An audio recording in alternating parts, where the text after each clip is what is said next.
So if you thought that use layout effect was something you weren't going to use a whole lot, wait until you see use imperative handle. I want to show it to you so that you know what it does and when it can be useful, because there are use cases for it, but you are not going to be using this hook very often. And anytime you do, you should probably document exactly why it's necessary, because normally it's not.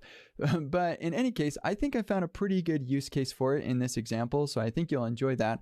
I gave you an example of how we did this with class components, so if you've used class components before, maybe that'll be helpful to you. And here I kind of explain the basics of how this use imperative handle works. You'll need to learn about React forward ref as well to use these two things together. And then I give you a little note about why you probably shouldn't be using this very often. So for our exercise, we actually are doing the same thing that we had with use layout effect, except now we have a scroll to top and scroll to bottom button, which in the exercise does not work. But if you look at the final version, this is what they do: scroll to top, scroll to bottom.